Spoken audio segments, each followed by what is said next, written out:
Ce balado est propulsé par Caléido, l'épargne-étude qui vous en donne plus.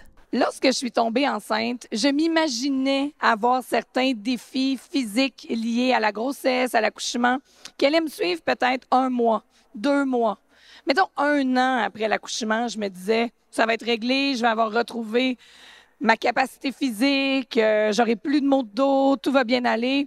Mais écoutez, mes enfants ont 3 ans, 5 ans, 7 ans et je vis encore des relents de ma maternité. Je vais vous en parler tout à l'heure. Vous entendez ma voix rauque.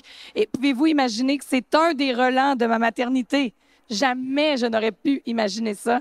Donc, c'est ce qui m'a donné le goût de faire l'épisode d'aujourd'hui sur la période postpartum. Quels sont les soubresauts physiques que ça peut nous amener et combien de temps ça va durer dans notre vie? Parce que vous le savez, avec le balado à la hauteur de nos tout-petits, le but, c'est qu'ensemble, nous soyons à la hauteur de nos tout-petits.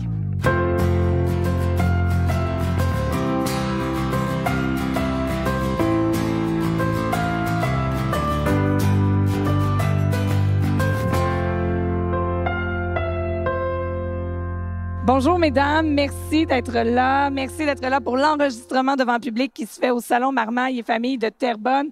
Alors, d'abord, j'accueille Audrey, nouvelle collaboratrice. Audrey Ndjavé, merci d'être avec nous. Merci, Meggy, pour l'invitation. Merci beaucoup. Bonjour également à Fanny Bourque, physiothérapeute. Merci d'être avec nous pour cet enregistrement. C'est un plaisir pour moi d'être là. Merci. Alors, mesdames, est-ce que je vivais dans un monde de licorne quand je pensais que la période postnatale, le postpartum physique allait durer quelques mois, voire 1 année? Est-ce que, Audrey, dans ton travail d'infirmière clinicienne, est-ce qu'on a des données statistiques? Est-ce qu'on sait, là, une période postpartum, disons, traditionnelle, ça dure combien de temps?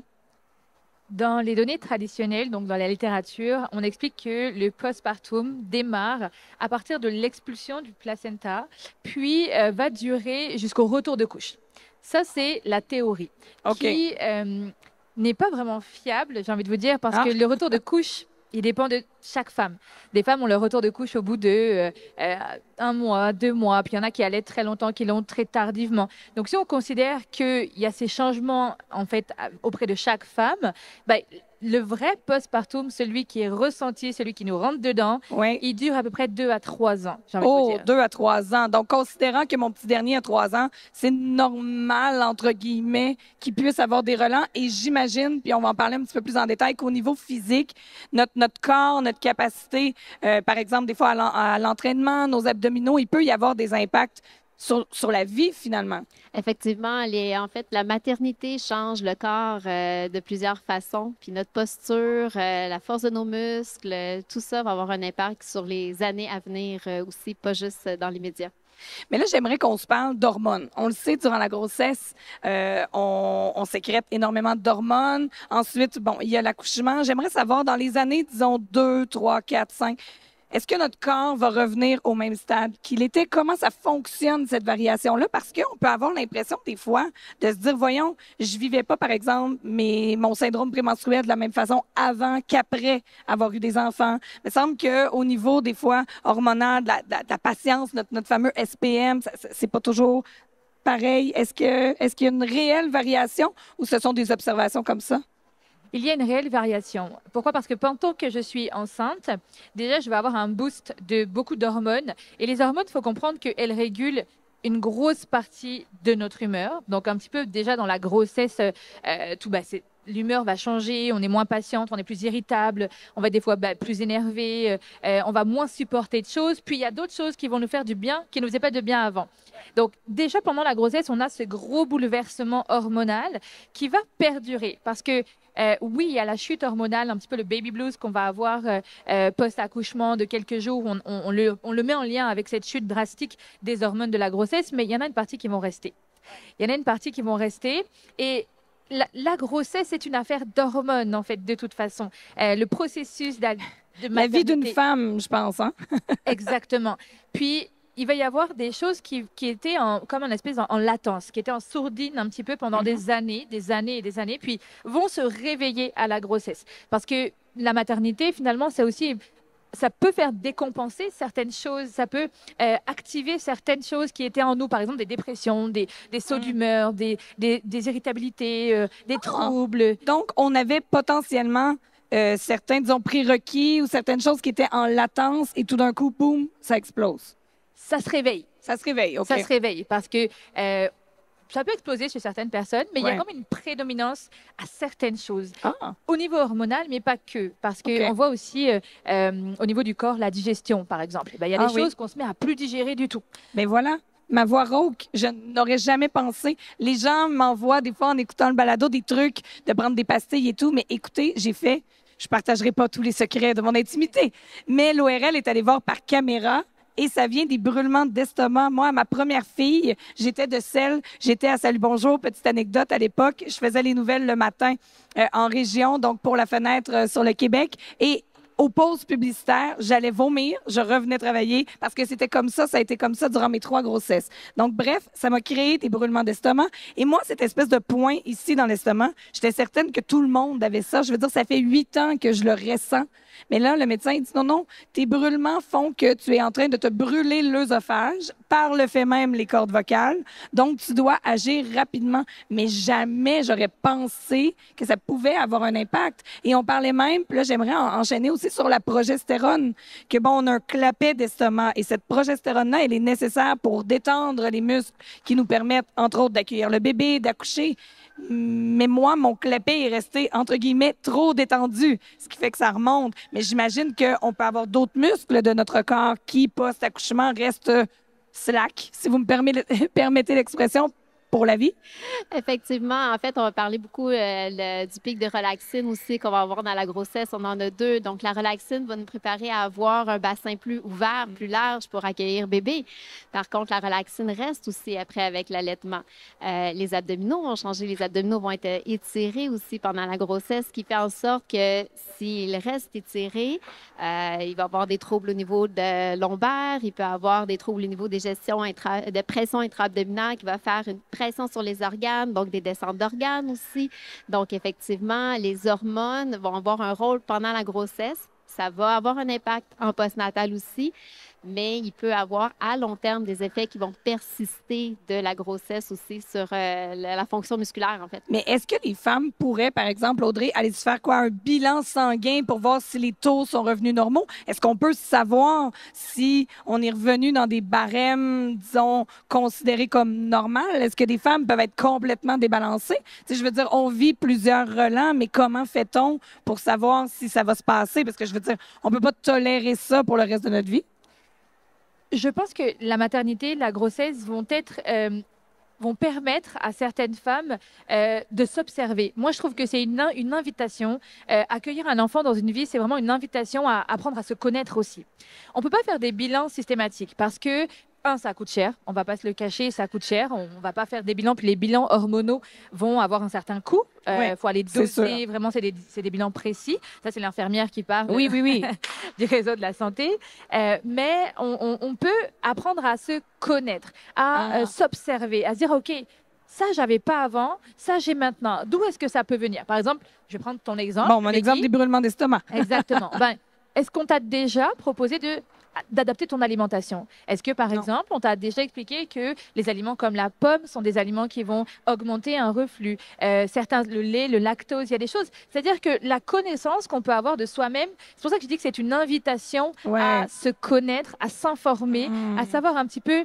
Ça, depuis que j'ai eu mon enfant, j'ai telle difficulté. Qu'est-ce que je peux faire pour l'améliorer sans passer par la case contrôle, all control du bilan sanguin? Je comprends. Donc, vraiment un premier travail d'observation. Et à la lumière de nos observations, eh bien là, on peut peut-être se tourner vers le bon professionnel de la santé qui pourra nous accompagner. Et ça pourrait peut-être être, dans certains cas, un ostéopathe, physio, ergo. Et là, j'aimerais qu'on revienne justement, Fanny, sur les fameux abdominaux. Mythe ou réalité? Que la grossesse, finalement, bon, évidemment, on l'a dit, ça étire, mais au niveau de l'accouchement, accouchement vaginal versus césarienne, on ne coupe pas les abdominaux à la césarienne, mais est-ce qu'il peut rester, disons, plus d'impact après qu'un accouchement vaginal? Quelle est la réalité sur le sujet? Il y a définitivement plus d'impact sur les abdominaux avec la césarienne. Les tissus vont être coupés au niveau de la peau. Les fascias vont être coupés aussi pour se rendre à l'utérus. Donc, ils vont souvent séparer les abdominaux. Ce qui rejoint les abdominaux au centre, ce qu'on appelle la linéa alba, la ligne blanche, c'est des tissus qui sont plus rigides. Il n'y a pas de fibres musculaires en tant que telles. Par contre, elles servent au tonus, à notre gainage au niveau de la sangle abdominale. Donc, la césarienne va faire en sorte que, oui, on va avoir un accouchement avec une incision au niveau abdominal. Par contre, en postnatal, toutes les adhérences qu'il peut y avoir, des tensions dans les tissus myofasciales. Fait que, oui, on voit une cicatrice, on peut amasser la cicatrice aussi. Par contre, ça va beaucoup plus loin, ça va beaucoup plus en profondeur. Donc, vraiment, là, les tissus peuvent créer des inconforts plusieurs années aussi après dans certaines activités physiques, peuvent causer des maux de dos aussi parce que les abdominaux ne sont pas assez forts.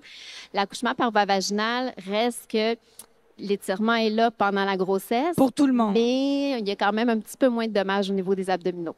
Et est-ce qu'on pourrait dire que quelqu'un, justement, qui a accouché par césarienne, je lève la main, ça m'est arrivé 3 fois, ce serait quand même recommandé d'avoir un certain bilan post-accouchement, par exemple avec une physio ou juste pour voir comment, pour notre corps à nous, comment ça se développe, puis peut-être faire les bons exercices au bon moment? Oui, je dirais en fait pour les deux. Autant pour l'accouchement par voie naturelle que par césarienne. C'est sûr que pour la césarienne, on va ajouter, comme je disais, des techniques de massage parce que les médecins peut parler des massages au niveau de la cicatrice, mais il y a tous les tissus plus profonds aussi, donc on va aller dégager, qu'on va aller travailler.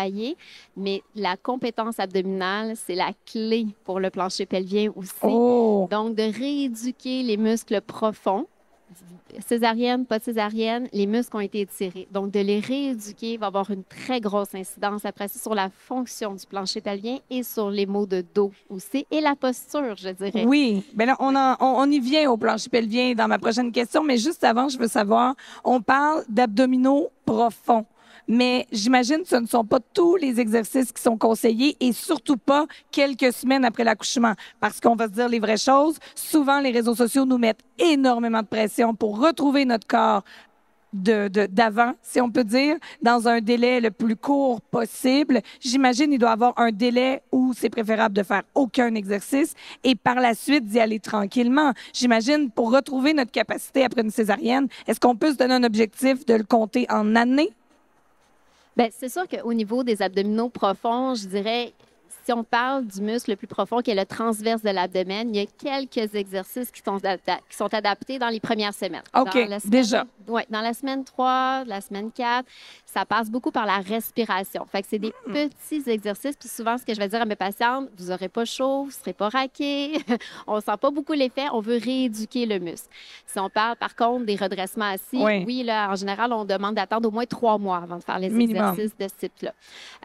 C'est sûr qu'on y va graduellement, une étape à la fois pour rééduquer vraiment les muscles profonds. C'est les muscles qui vont stabiliser la colonne vertébrale et ce qui vont stabiliser le bassin aussi. Donc, si on néglige ces muscles-là et qu'on entraîne les muscles superficiels, bien, on reste parfois avec une diastase, on reste avec une faiblesse au niveau des muscles profonds et c'est ce qui va causer là, des maux de dos, des douleurs là, à long terme. Et donc, quand tu parlais tout à l'heure de posture, je regarde dans mon cas, après mon 3e bébé, j'étais obligée pour pouvoir me remettre à la course d'aller me faire des orthèses dans mes chaussures. J'imagine que je dois pas être la seule qui, l'orthésiste me disait, mon point de gravité avait changé. Mon bassin était comme en axe. Et puis, bon, évidemment, j'avais de gros bébés. Mon chum est très grand, donc j'avais de gros et grands bébés. Fait que ça a complètement modifier ma posture. J'imagine que je ne dois pas être la seule. Non, parce qu'en fait, il y a la grossesse en tant que telle qui modifie le centre de masse. En fait, le centre de gravité ne sera pas le même.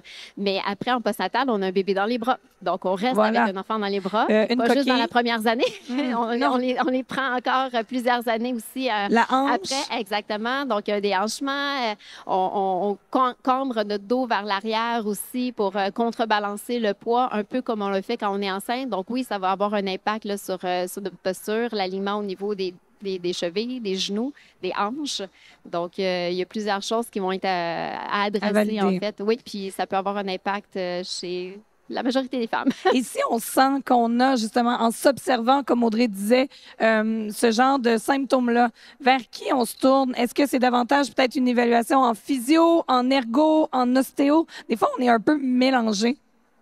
C'est sûr qu'au niveau de l'ergothérapie, je dirais c'est plus quand on est chez l'adulte, parce que chez l'enfant, ça va être différent au niveau de l'ergothérapie. On va parler beaucoup d'être capable de faire des choses dans les activités de la vie quotidienne, des retours au travail. Donc, peut-être un petit peu moins applicable en postnatal. Ostéo, physio, ça serait même des chiro, ça serait mon numéro 1 là, à aller consulter en postnatal du moment qu'on a accouché. Je sais qu'en France, ils offrent de la physiothérapie périnéale, entre autres, là, d'emblée. Du moment que la femme accouche, elles ont des séances en physiothérapie. Donc, toute maman qui passe par une grossesse devrait consulter en ostéo, en physio ou en chiro. Tout de suite après. À la limite, pour se faire dire que exactement, tout est si beau. Ça va bien, tant mieux. On n'a pas besoin de poursuivre. Mais des fois, on peut déceler des petites choses, puis ça peut faire beaucoup de prévention à long terme. Je sais que notre balado est écouté, alors je passe un message en même temps. S'il y a des gens du gouvernement qui nous écoutent, j'adore cette suggestion. Puis j'imagine, Audrey, tu pourrais faire du pouce là-dessus. Au moment où une femme donne naissance, d'avoir un petit coffre à outils, des heures qui sont offertes par le CLSC du coin, une clinique, peu importe, qui seraient assumées quelques heures du moins au début pour s'assurer qu'il y ait un dépistage puis qu'on laisse pas des femmes qui ont des difficultés physiques importantes partir comme ça, qui vont probablement s'exacerber dans le temps. Exactement. Pendant la grossesse, on se rend compte qu'on a un suivi avec un gynéco, médecin de famille, on a notre suivi. Puis moi, j'ai 3 enfants aussi, donc ça, c'est le côté maman. Ou même en tant que professionnelle, je me suis aperçue qu'on faisait un gros focus sur la maman prénatale. Est-ce que tu fais de l'activité physique? On va être pesé, on va suivre notre poids, on va suivre un petit peu tout ça. Puis c'est comme si, quand on va accoucher, une fois qu'on a accouché, on n'existe plus. C'est vrai, hein? Les infirmières du CLSC viennent pour bébé, viennent peser bébé, viennent voir si bébé va bien, et maman. C'est-à-dire qu'on a des grilles d'évaluation pour la dépression du postpartum. Ils nous posent une certaine liste de questions. Mais qui arrive quand même rarement dans les premiers jours postnatal. On est encore shooté à l'ocytocine, on peut avoir un petit baby blues, mais on va pas vraiment rentrer dans la dépression live là tout de suite après avoir accouché. On va vraiment, c'est petit à petit. La dépression, c'est un processus un petit peu plus long. Donc, on va focus sur bébé. Vraiment, on va dire, OK, maman, ça se passe comment avec bébé, ton allaitement, ton alimentation. Mais toi, comment tu te sens dans ton corps? Puis est-ce que tu as mal quelque part? Puis les douleurs sont vraiment très intenses. Puis des fois, on a même des décharges un petit peu nerveuses qui arrivent postnatales où en fait, vraiment, le corps relâche toute la pression qu'on a eue enceinte. Puis moi, j'ai des mamans que je vois en postpartum qui vont des fois avoir comme un petit peu des trémulations, qui vont des fois un peu des sensations où elles tremblent un petit peu la nuit parce qu'en fait, l'état de fatigue, plus le bouleversement hormonal, plus le stress, plus l'anxiété, plus tout ce qui se passe, elles vont pas bien dans leur corps. Mais personne s'en occupe. Donc, oui, si quelqu'un nous écoute, on va pouvoir l'envoyer avec un petit message à noter. Ce serait effectivement avoir visite pour le bébé, c'est super important, mais d'inclure la maman là-dedans. Puis pour la maman, il y a les infirmières. Puis je pense qu'on manque pas de professionnels spécialisés dans ce domaine. Et oui, c'est vrai, en France, on a des visites postnatales pour la rééducation du périnée. D'emblée pour tout le monde. Exactement, pour tout le monde. On en a, je crois, je sais plus exactement, mais 3 ou 4, je crois, où on est invité avec l'équivalent d'un physiothérapeute kinésiologue ou des fois la sage-femme ou des fois l'infirmière qui va permettre de faire des exercices de rééducation périnéale pour prévenir justement les difficultés qu'on pourrait rencontrer quand on a un plancher pelvien qui n'est plus en fait qui n'est plus fonctionnel à 100%. Mais je trouve ça vraiment très, très, très intéressant. Et là, j'aimerais avoir un petit peu la définition, parce qu'on parle depuis tout à l'heure de plancher pelvien. Il y a peut-être des gens qui nous écoutent qui savent pas du tout de quoi on parle. Je sais qu'il y a beaucoup de papas qui écoutent le balado, même si cet épisode-là est peut-être davantage pour les mamans. Mais qu'est-ce qu'un plancher pelvien? Premièrement, Fanny, s'il vous plaît, éclaire-nous. En fait, le plancher pelvien, c'est les muscles au fond du bassin. Donc, c'est les muscles qui partent de la symphyse pubienne à l'avant du bassin et qui va jusqu'au coccyx et au sacrum. Donc, c'est un peu comme un hamac pour supporter les organes dans notre bassin. Ces muscles-là vont servir aussi à stabiliser le bassin, vont avoir une incidence donc sur le contrôle urinaire aussi, puis sur la fonction sexuelle aussi. OK. Donc, ces muscles-là, il y en a plusieurs. Donc, ce n'est pas qu'un seul muscle, c'est plusieurs muscles qui tapissent le bassin, mais qui vont avoir plusieurs rôles à jouer. Mais j'adore ton image de petit hamac. Là, on dirait que je le vois bien. Et tu en as parlé, donc, difficulté urinaire. On a à peu près toute une matante, une mamie qu'on connaît qui, lorsqu'on la fait trop rire, nous dit « Arrête de me faire rire! » puis qu'elle part à la course à la salle de bain. Si je ne veux pas devenir ce genre de mamie, est-ce qu'on peut faire des exercices dès maintenant? Est-ce qu'on doit attendre les premiers symptômes? Comment on devrait voir ça, disons, une vision à long terme? Ce sont des muscles au même titre que les autres muscles dans le corps, donc il n'est jamais trop tard pour les travailler. Puis oui, en fait, de les travailler présentement peut servir aussi à nous protéger à long terme. Donc, ça peut faire office de prévention aussi que d'activer ces muscles-là. Il y a différents types d'incontinence urinaire. On parle, oui, des fous rires, quand on saute sur le trampoline, quand on va courir. Donc, ça, ce sont des fuites urinaires à l'effort. Mais il y a des fuites urinaires aussi d'urgence qui sont des fuites urinaires. Je mets les pieds dans la porte et tout de suite, j'ai envie, je suis pas capable de me retenir. J'entends le bruit de l'eau, puis ça part, ça commence à dégoûter aussi, ce qui sont plus des fuites urinaires d'urgence. Donc, c'est un petit peu différent, mais les deux vont être adressés par le recrutement des muscles du plancher pelvien aussi. Donc, c'est important d'avoir des muscles qui sont forts. C'est ça. Mais Et donc, c'est important d'avoir des muscles qui sont capables de relâcher aussi.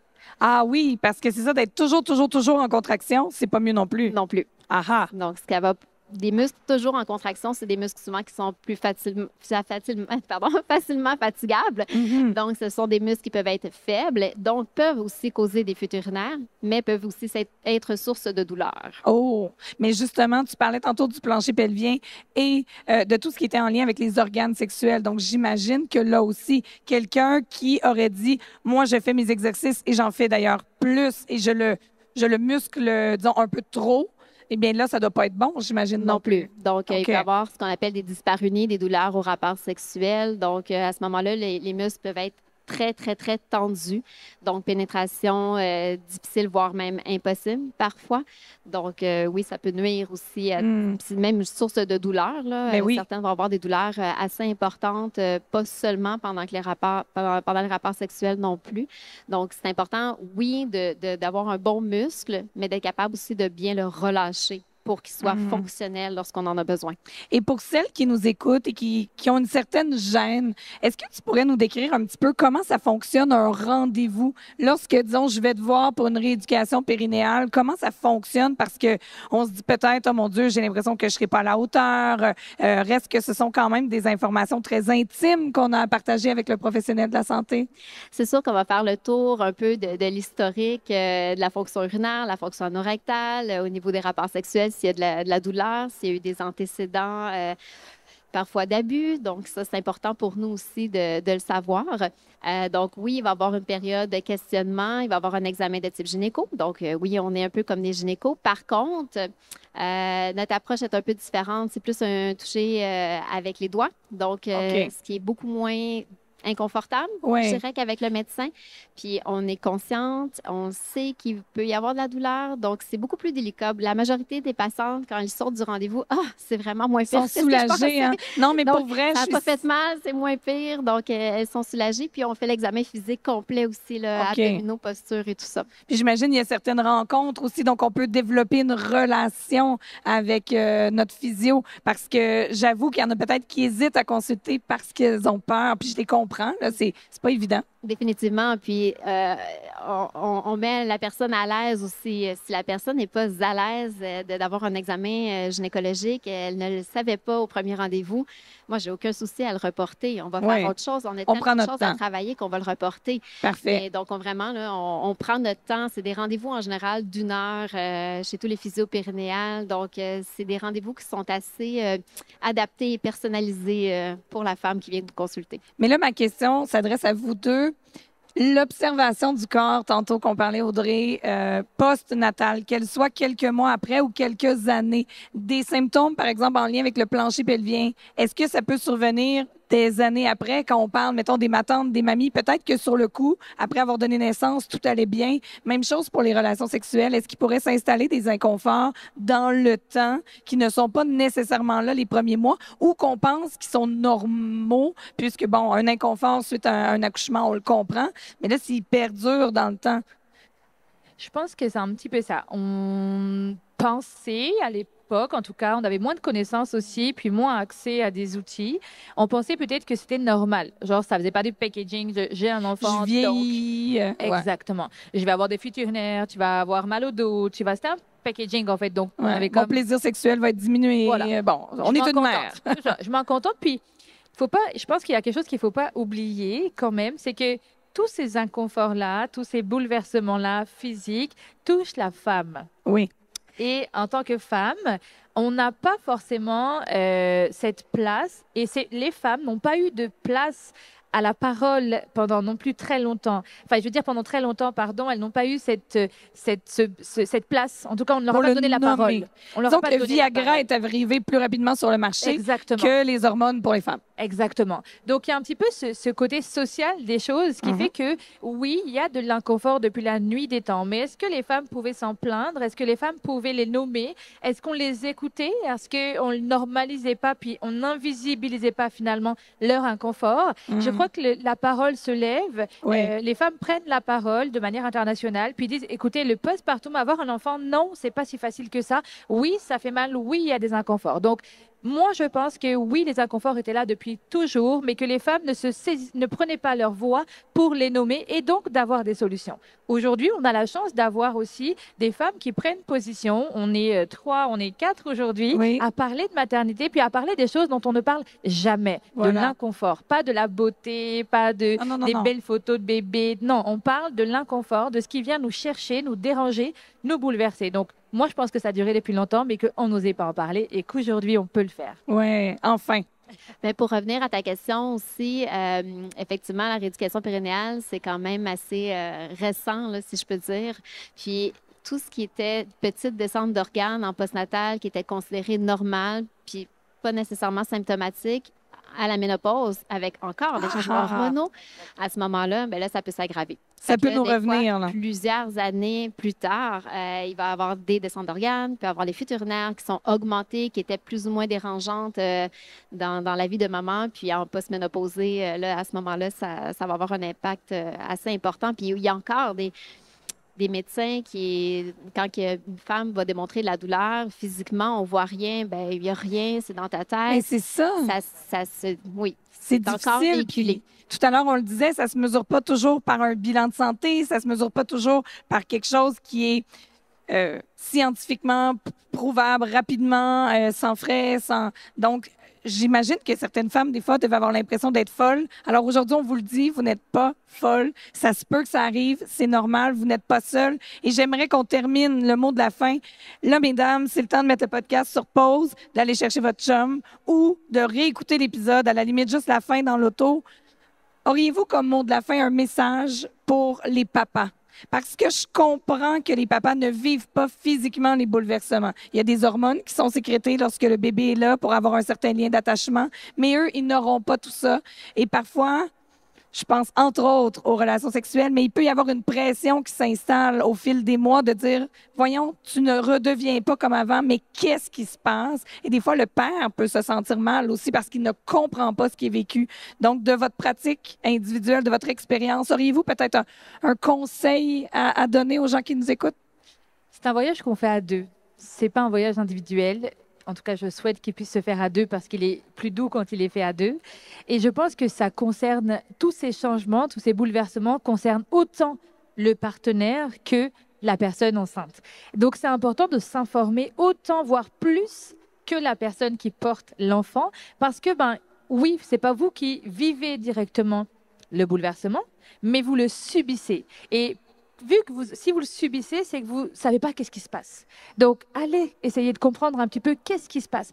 Pourquoi est-ce que peut-être mon partenaire ou ma partenaire a une baisse de libido? Elle est normale parce qu'il y a un boost hormonal qui fait que j'ai peut-être moins de libido parce que j'allaite mon enfant, parce qu'il y a de la prolactine, parce que je t'ai épuisée. Aussi, parce que j'ai une charge mentale que tu n'as pas. Donc, prenez le lead. N'arrivez pas...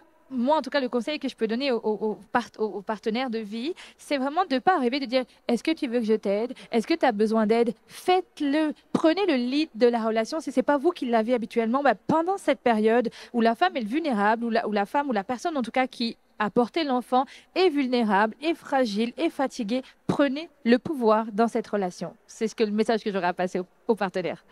Je dirais un peu dans le même sens. Le fait de supporter la partenaire, supporter maman est super important.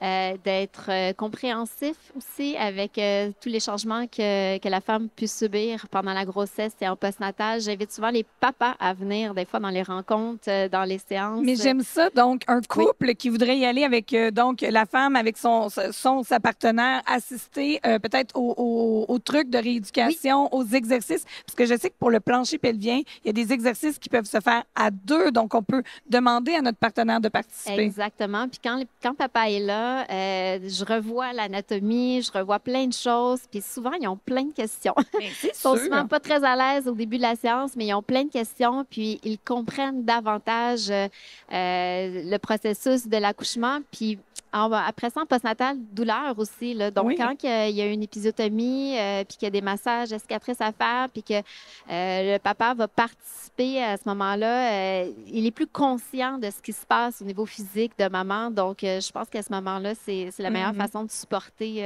sa partenaire. Ah, excellente suggestion. Donc, peut-être pas au premier rendez-vous, se laisser le temps donc de développer une relation de confiance, mais ensuite d'inviter notre partenaire. J'aime beaucoup ça parce que le partenaire, parfois, lorsqu'il y a, exemple, perte de plaisir ou on voit que notre partenaire, elle est fatiguée, elle est épuisée, ben on se sent des fois incapable, on se sent impuissant dans la situation. Donc là, de participer au rendez-vous, eh bien, ça vient de changer la donne. Merci infiniment, mesdames. Alors, Fanny Bourque, physiothérapeute, Audrey Njavé, infirmière clinicienne. Merci d'avoir été à l'écoute de cet épisode. Pour ceux qui se posaient des questions, vous le savez maintenant, mais ma voix, je me suis observée. J'ai des professionnels qui me soignent, alors restez à l'écoute du balado. Au fil de la saison, vous devriez l'entendre s'éclaircir. Et si vous avez des trucs pour les brûlements d'estomac, ils sont les bienvenus parce que vous le savez, hein, sur nos communautés, les gens, ça leur fait plaisir de nous écrire, de nous partager ce qu'ils vivent. Alors, n'hésitez jamais à le faire. Le balado à la hauteur de nos tout-petits, il est rendu possible grâce à l'aide de Kaleido.